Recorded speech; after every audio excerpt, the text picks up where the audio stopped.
अब न्यूज तक नए अंदाज में मैं हूं आपके साथ श्रेया बहुगुणा। देश विदेश की तमाम बड़ी खबरें आसान भाषा में समझिए मेरे साथ।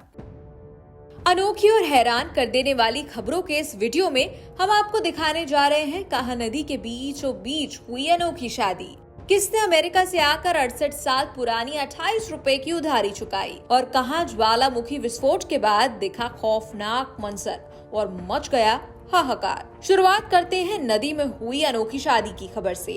सजी धजी नाव पर सवार होकर दूल्हे राजा निकले हैं अपनी दुल्हन को लेने। ये नजारा किसी डेस्टिनेशन या थीम बेस्ड वेडिंग का नहीं है, बल्कि मध्य प्रदेश के खरगोन का है, जहां दूल्हा सड़क मार्ग की जगह नदी पार कर अपनी दुल्हनिया को लेने निकले हैं। दरअसल खरगोन के बलगांव के कपिल पटेल की शादी नर्मदा पार मौजूद गाँव की एक लड़की से तय हुई।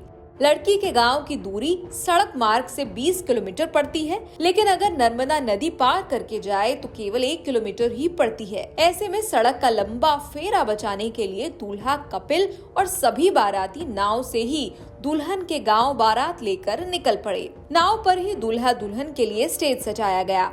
सजी धजी नाव में कपिल पटेल दूल्हे के लिबास और बाराती साफा बांधे सवार थे। वहीं नर्मदा नदी के दूसरे तट पर दुल्हन दिव्या के परिजनों ने अगवानी की। वहीं मौनी बाबा आश्रम में फेरे और विवाह की रस्में पूरी की। दूसरी खबर हरियाणा के हिसार से है, जहां एक शख्स ने अमेरिका से लौटकर 28 रुपए की उधारी चुकाई। अपने बेटे के पास जाकर अमेरिका में बसने वाले एक शख्स इंडिया में एक हलवाई के 28 रुपए देना नहीं भूले। 68 साल बाद वो 85 साल की उम्र में अमेरिका से भारत आए और 28 रुपए के बदले 10,000 रुपए चुकाए। हरियाणा में प्रथम नौसेना बहादुरी पुरस्कार से सम्मानित होने वाले नौसेना कॉमोडोर PS उप्पल रिटायर होने के बाद बेटे के साथ अमेरिका में रहते हैं। वो हिसार के मोती बाजार स्थित दिल्ली वाला हलवाई के पास पहुंचे और दुकान के मालिक विनय बंसल को बताया कि तुम्हारे दादा शंभू दयाल बंसल को मुझे 1954 में 28 रुपए देने थे, लेकिन मुझे अचानक शहर से बाहर जाना पड़ गया और नौसेना में भर्ती हो गया। तब से अभी आना हुआ। उन्होंने कहा, तब आपकी दुकान पर मैं दही की लस्सी में पेड़े डालकर पीता था, जिसके 28 रुपए मुझे देने थे। फौजी सेवा के दौरान हिसार आने का मौका नहीं मिला और रिटायर होने के बाद मैं अमेरिका अपने बेटे के पास चला गया।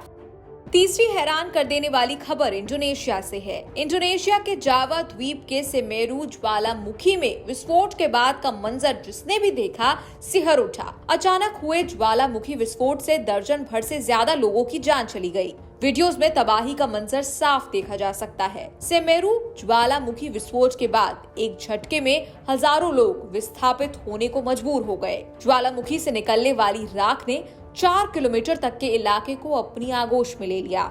आसमान में ऊंचाई तक सिर्फ राख और धुएं का गुबार देखने को मिला। कम से कम 11 गांवों को ज्वालामुखी के लावा ने तबाह कर दिया। ज्वालामुखी विस्फोट शनिवार को हुआ था, लेकिन अब भी इससे राख और धुआं निकल रहा है। राख और धूल की परत इतनी मोटी थी कि पूरे जावा आइलैंड पर दिन में ही रात जैसा नजारा दिखने लगा।